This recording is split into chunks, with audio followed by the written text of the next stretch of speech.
Hey, this is Mr. Ward, and welcome to the Pre-Algebra Exit Ticket 30.2 video keys. So here we go. So we've got this right isosceles triangle, which means it's a 45, 90, 45 triangle. So there's a 90-degree angle, and these two are 45. And that means it's isosceles, so these two sides are the same. So I've given you the hypotenuse, which is 7 times the square root of 2, or 7 root 2. I want to know how long are these two legs? Well, if this is 7 root 2, then these two legs are each going to be 7. And the reason for that is, let's just call them x. So like we got a plus b, a squared plus b squared. Okay.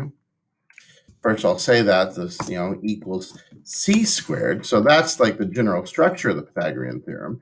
But a and b are the same. So I'll call them a squared and a squared. They're both a. A squared plus a squared equals c squared. Okay, now that means 2 times a squared equals c squared. And that means that a squared equals c squared divided by 2. So let's figure out what a squared, what c squared is.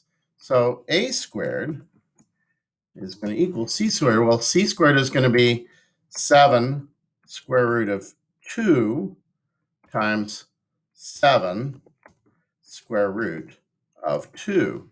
And that'll be all over 2. Well, the square root of 2 times the square root of 2 is going to be 2.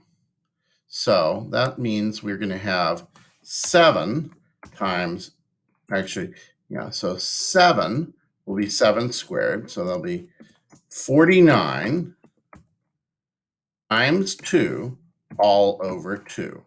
And the 2's are going to cancel out, so we're left with 49. So a squared equals 49. And then we get the square root of both sides. Okay, and that's going to equal the square root of 49.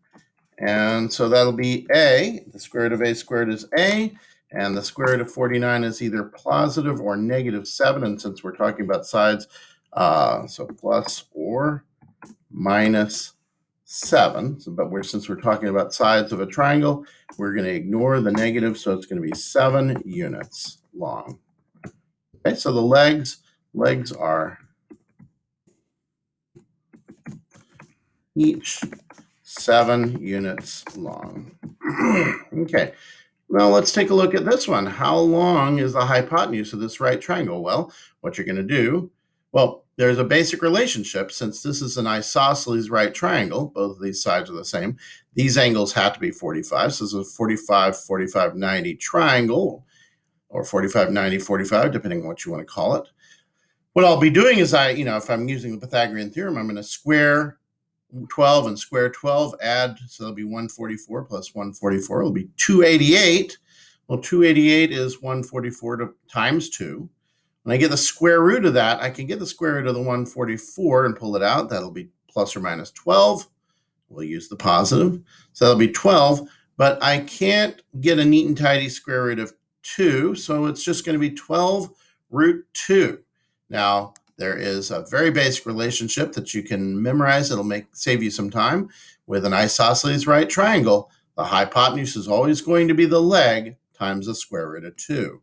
Okay, so now, how many units long is n, and how many units long is m? So this one is a 30, 90. That means this is a 60. So it's a 30, 60, 90 triangle, which means it's half of an equilateral triangle. This is the 60-degree angle. So this is part of the outside of the half of that equilateral triangle. This side is 12. So this is half of 12. So n is going to equal 12 units.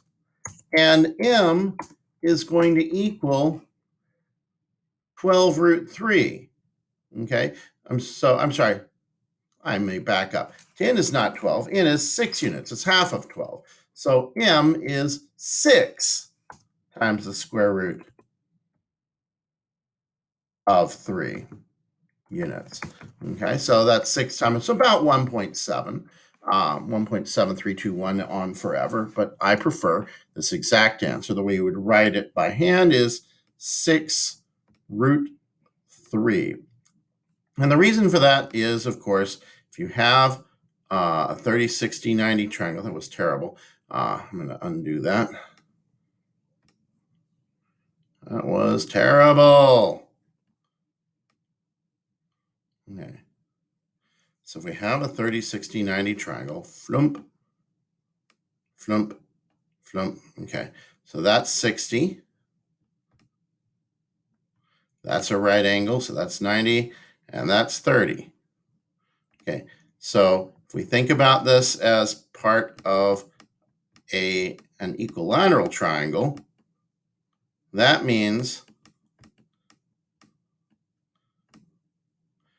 if this is 2 and this is 1, because this is going to be half of the side of that equilateral triangle. And this is going to be 2 squared minus 1 squared. It'll be the square root. This will be the square root of 2 squared minus 1 squared, which is, of course, using the Pythagorean theorem, okay, because this squared plus this squared equals this squared. So this squared minus this squared equals this squared, and then we get the square root of it. So 2 squared is 4, 1 squared is 1, so that's equal to 3. And so we're getting the square root of all of that. So this is the square root of 3. And since this one is 1, we'll say it's 1 square root of 3, and that might help you see why if this is 6, this is 6 square root of 3. All right. And that is that.